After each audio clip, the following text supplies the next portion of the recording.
Hey guys, you wanna know what I love? Dr. Robotnik from the Sonic the Hedgehog series. You wanna know what I love about him? Well, here you go.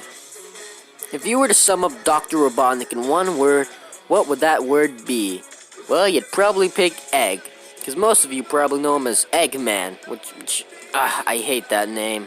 Despite the fact that Dr. Robotnik is simply an English translation to make him sound more menacing of a character, Eggman, I just hate the name. It's not menacing. It doesn't give me some fear whenever I hear anyone say it. Even Sonic Generations makes fun of that no one calls him Robotnik anymore. He had a little help. Dr. Robotnik! Nobody calls me that anymore. Come on, man. If you're getting made fun of in Sonic Generations, then you have no reputation at all, because Sonic Generations' story kinda sucks. I'm not saying that Sonic Generations is a bad game. No, far from it. Just in the story department, when compared to other games, it's pretty lacking. So, what makes Dr. Robotnik such an amazing character? Could it be his comedic appearance, masking his undertones of horror and destruction, that really makes you worry and fear for these characters in danger? Dr. Robotnik really does contrast Sonic in many ways. Machines versus nature. And Dr. Robotnik's maniacal personality perfectly contrasts his amazingly silly and goofy design. And sure, when I'm talking about Japanese Sonic, I'll call him Eggman for sure, because that was his original Japanese name. How could you not? He looks like a silly egg, yet with sinister undertones.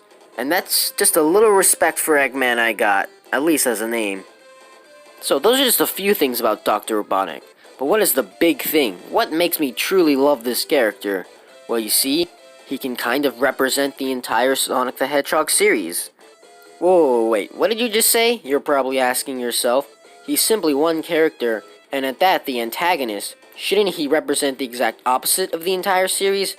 Well, that might be true for other series, but Dr. Robotnik is a special case. What does Dr. Robotnik want to do as a character? Well, he wants to take down an empire and build a utopia over it. But he never seems to succeed. All of his miraculous and outlandish plans always seem to fail off, one thing getting in the way or another, and they always suffer from lack of good execution. Does that sound similar to any particular franchise? What has the Sonic the Hedgehog franchise tried to do for its entire existence and its entire creation? Topple monopoly, specifically Nintendo's Build a Utopia, Sega's, yet their games always seem to fail due to lack of polish, poor execution, or rushing, and something always gets in the way. No matter how good or polished those games may be, critics from IGN and elsewhere will bash the game no matter of its quality. Do you see that? Dr. Robotnik can completely represent this entire series, and that is even why he's the best character.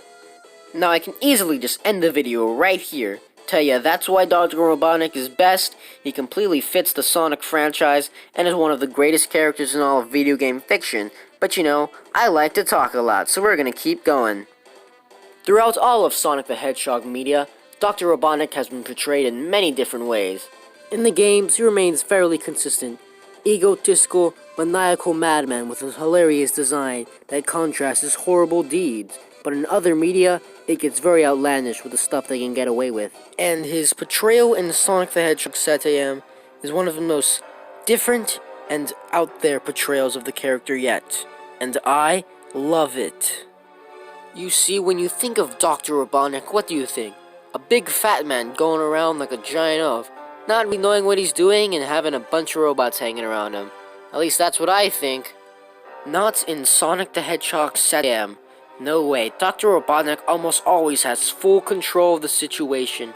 Not that, but full control of the planet Mobius. He is one of the most menacing and evil incarnations of Dr. Robotnik ever to exist. He's the most menacing version of Dr. Robotnik yet. Wherever he goes, anyone around him, once they see him, fear is instilled into their bones and it chills down their spine. No matter what every other version of Dr. Robotnik may do to try to match this one, they may never take over the world. And sure, he might have done it in Sonic Forces, but not the way this one did. He did not have this place as a mechanical hellscape that he had full control over. In this incarnation of the Sonic universe, Sonic and his friends can barely do anything to stop Robotnik. They're just a few people, although in the other games, they are seen as an amazing force, which just makes Dr. Robotnik look more incompetent in comparison. But not in this universe. Dr. Robotnik is always one step ahead of the freedom fighters in this universe, and that makes him completely terrifying. And that was just one of the many amazing different incarnations of Dr. Robotnik. No matter what form of Sonic media you're going to, Dr. Robotnik shall surely be one of the best characters in it. Sonic Forces rewrote the characters a lot, changed their personalities. For better or for worse, that's your opinion. But Dr. Robotnik is still the best character of that game. He's still conniving, he's still maniacal, he's still absolutely insane, he's still an absolute madman. He's got full control of the world and he'll do everything he can to stop Sonic. Sure, he might lose, but he comes back in the comics bigger and better and badder than before. Dr. Robotnik is still the same guy that he was in Sonic Adventure 1. Sonic, Tails, and other characters have many drastic changes over the years, but Dr. Robotnik is the same, since he is perfected since the beginning. Recently, a lot of news of Sonic voices being replaced have been coming out, but who do you think they kept? The voice of Dr. Robotnik, Mike Pollock, who's been doing the voice for such a long time, I can't imagine anyone else doing Dr. Robotnik. The Hedgehog, the main character of the series, has gone through many different incarnations, from an overly rad and edgy character in the 90s, to a much more stoic and calm character in the 2000s, to whatever the heck he's trying to do nowadays. He's been changing a lot, but Dr. Robotnik has stayed the same, since he's been perfected. And that's just scratching the surface of the games and the cartoons. We haven't gotten into the movie or the comics yet. The entire Sonic movie needs its own video, going over all that happened, the history behind it, etc. But let's just say, Jim Carrey's portrayal of Dr. Robotnik is one of my favorites. Not only do I already love Jim Carrey, but Jim Carrey as Robotnik was probably amazing. The Sonic movie version of Dr. Robotnik probably captures a much more egotistical and mentally insane and unstable version of Robotnik, not to mention the fact that people call him Robotnik for the majority of the movie, which makes me happy. Also, I love the reference of the truck having a red eye, possibly a reference to the Sonic 3 boss, Red Eye. Jim Carrey's portrayal of Robotnik is possibly one of my favorites, and I love how during his theme they incorporate some of his Adventures of Sonic the Hedgehog theme. It's pretty magnificent. Jim Carrey, your Robotnik is approved by me. Not sure if that means much, but hey, it's something. Now I know this video was on a bit of the short side when compared to my other ones. Of course, this is just a much funner and smaller topic video. Just covering some fun stuff. And that's what Dr. Robotnik's all about, you know, he's just a fun guy. So before I go, I'll leave you with a small tidbit of information. They wanted Dr. Robotnik to be the original main character for the Sonic 1, likely keeping his name as Eggman in the English translation.